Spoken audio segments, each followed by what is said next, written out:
When these cars were released, they claimed that they would provide good performance and handling, but none of these cars delivered the promised features. They couldn't fulfill it, and that's why we will talk about worst sports cars in this video.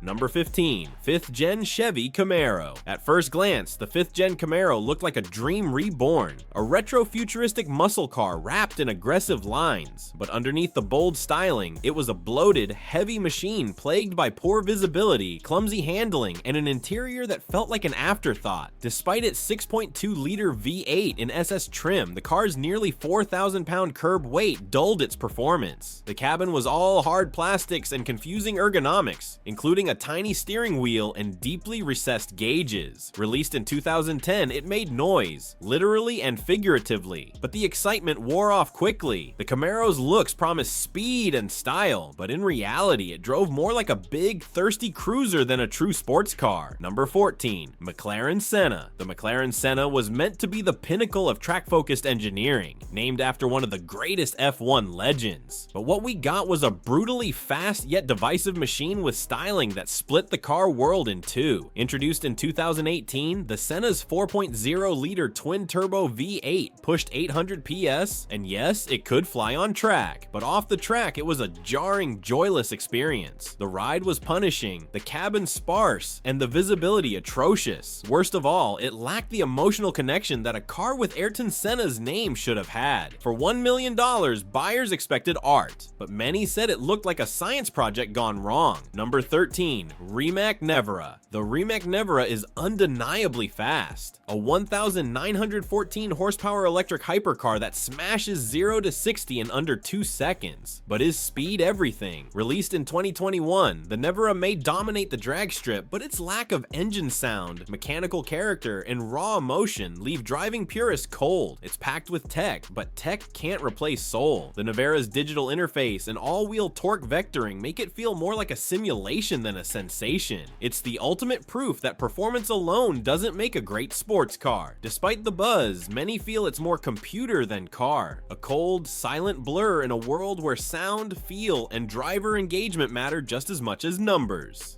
Number 12. Lamborghini Huracan STO. The Huracan STO arrived in 2020 as the most hardcore Lambo short of a race car. On paper, it's thrilling. Rear-wheel drive, a screaming naturally aspirated V10, and wild aero everywhere. But on the road, it's nearly unbearable. The ride is rock hard, the noise is overwhelming, and the $330,000 price tag doesn't buy comfort or refinement. Inside, it's stripped down to the essentials. Fine for the track, frustrating on the street. Many fans saw the STO as Lamborghini, trying too hard to be race car cool at the cost of daily usability. It's loud, proud, and fast, but it alienated even some loyal fans who found the STO more punishing than exhilarating. Number 11. Aston Martin 177. The Aston Martin 177 was supposed to be a masterpiece. With only 77 units made and a naturally aspirated 7.3-liter V12, it seemed like a dream, but in reality, it was a heavy, overstyled diva with questionable performance for its $1.5 million price tag. Released in 2009, the 177 sounded glorious, but didn't deliver the driving finesse expected of a supercar in that league. Its interior was cramped and outdated even then, and its massive engine made it nose-heavy and awkward in corners. It looked fast, but felt like a grand tourer trapped in a sports car's body. The 177 became a collectible, yes, but not because it was good to drive. It was simply rare. Number 10. 2013 Dodge Challenger. The 2013 Dodge Challenger RT had everything going for it. On paper, retro styling, a powerful 5.7-liter Hemi V8, and a heritage badge meant to evoke the muscle car golden age. But in execution, it was more bark than bite. Despite boasting 375 horsepower, the Challenger was a heavyweight, tipping the scales at over 4,000 pounds. That bulk made it sluggish around corners and uninspiring on twisty roads. The interior felt dated, with chunky plastic and a lack of refinement, more rental car than track weapon. In an era when rivals like the Mustang GT and Camaro SS offered sharper handling and more modern tech, the 2013 Challenger felt like a poser trying too hard to play in a league it didn't belong. It sounded good, sure, but for real drivers, that wasn't nearly enough.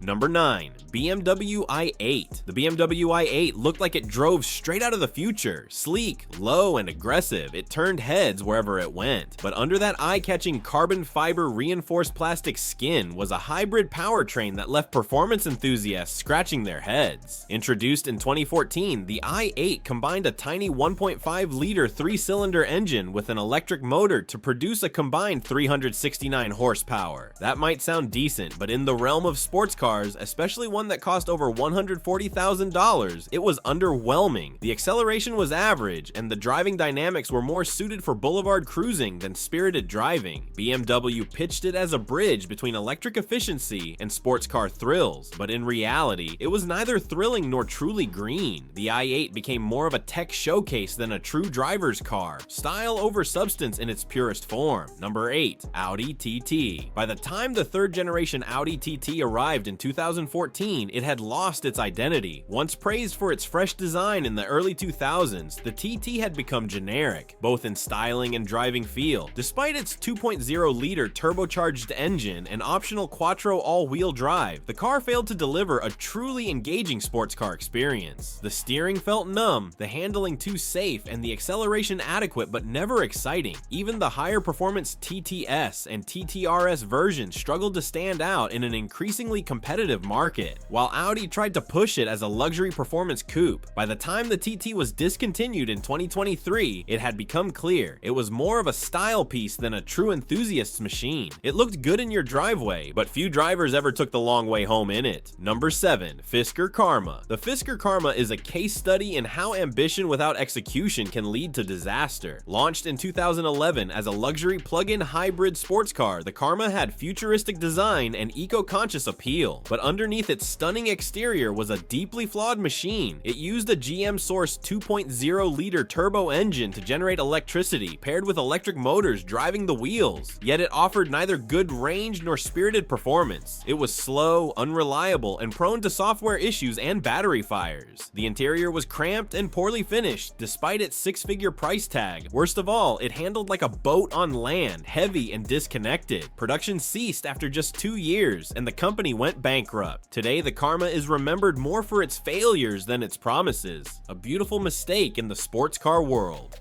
Number 6. Mercedes SLK 200. Between 2012 and 2016, the Mercedes SLK 200 tried to balance luxury with sportiness, but ended up delivering neither convincingly. This entry-level roadster came with a 1.8-liter turbocharged 4-cylinder, producing just 184 horsepower. That might work in a compact sedan, but in a car marketed as a sporty convertible, it fell completely flat. The SLK 200 looked the part, with its long hood and retractable hardtop, but the driving experience was dull. Steering lacked feedback, acceleration was uninspiring, and the suspension felt overly soft. Even worse, it was priced like a premium performance car without delivering the goods. The SLK 200 became the kind of car bought for the badge, not the experience. It looked like it belonged on the Riviera, but drove like a commuter car with a sunburn. For many, it was the epitome of disappointment in a luxury wrapper. Number 5. 2017 Alfa Romeo Giulia. On paper, the 2017 Alfa Romeo Giulia Quadrifoglio seemed like the second coming of Italian sports seduction. A twin-turbocharged 2.9-liter V6 co-developed with Ferrari, rear-wheel drive, 505 horsepower, and a Nürburgring lap time that embarrassed German rivals. What could possibly go wrong? Almost everything else. Owners quickly learned that this seductive machine came with a laundry list of mechanical issues, from failing electronic differentials to infotainment system freezes to gearboxes that refused to shift smoothly. The Giulia became a nightmare of visits to the service department, and while it delivered a thrilling drive when it worked, the inconsistent build quality and electronics haunted its reputation. The 2017 model's unreliability tanked its resale value and tarnished Alfa Romeo's already fragile reputation in North America. It was a car that promised excellence but delivered stress. Number 4. 2020 2020 Draco GTE, a $1.2 million electric super sedan with 1,200 horsepower. Sounds revolutionary, but the 2020 Draco GTE was more hype than substance. While it looked sleek and was built off the bones of the Fisker Karma, which should have been a red flag, the GTE suffered from a strange identity crisis. It wasn't a true track car, nor was it a comfortable grand tourer. Most of its components, including the chassis and interior, felt outdated for a car priced to rival Bugattis and Koenigsegg's. Despite a quad motor setup and spaceship level specs, the real-world performance never matched expectations. The car was rarely seen even in the hands of collectors. Reviews often cited strange software behavior, limited range, and underwhelming refinement. The GTE came and went with a whisper,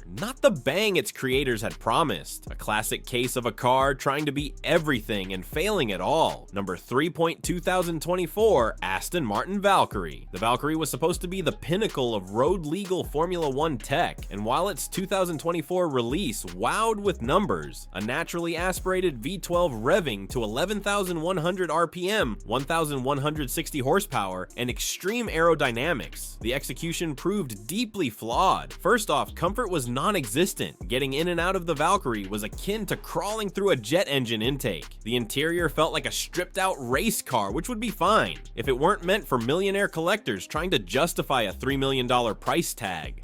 Reports began to surface about build quality issues, delays, and software malfunctions. Test drives, while exhilarating, often highlighted how borderline unusable the car was for regular roads. For many, the Valkyrie was more of a rich man's sci-fi experiment than a functional vehicle. In its attempt to be the ultimate hypercar, it forgot to be a usable one. Number 2022 Acura NSX Type S. When Acura announced the final send-off for the NSX with the 2022 Type S, enthusiasts hoped it would right the wrongs of the previous models. The reality? It was too little, too late. Though the car featured a hybrid twin-turbo V6 producing 600 horsepower, it still lacked the visceral driving excitement of its competitors. The $170,000 price tag positioned it among Ferraris and Porsches, cars that delivered not just numbers but emotion. The NSX Type S, despite improved styling and sharper handling, still felt numb. Critics labeled it soulless, a hybrid experiment that never truly thrilled. The interior was underwhelming, the sound synthetic, and its resale value plummeted faster than expected. It wasn't bad, just painfully mediocre. And for a car carrying the legendary NSX name, mediocrity was the ultimate sin. Number 1 Ford Mustang. No one expected a base model Mustang to be a track monster, but what Ford did with the EcoBoost variants, especially the earlier ones, was nearly sacrilegious. Stripping the soul out of the Mustang experience, these models featured a turbocharged 2.3-liter 4-cylinder engine that, while efficient, lacked the signature V8 growl and brute force the badge is known for. Worse, these cars were often sold as performance vehicles to unsuspecting buyers who thought they were getting a modern muscle machine. The ride was jittery, the interior felt budget grade, and the handling left much to be desired. Released in the mid-2010s, these EcoBoost models quickly became the butt of enthusiast jokes. While fuel-conscious and technically sporty, they lacked identity and passion. The Mustang name deserves thunder, not a whisper, and these models whispered a little too softly.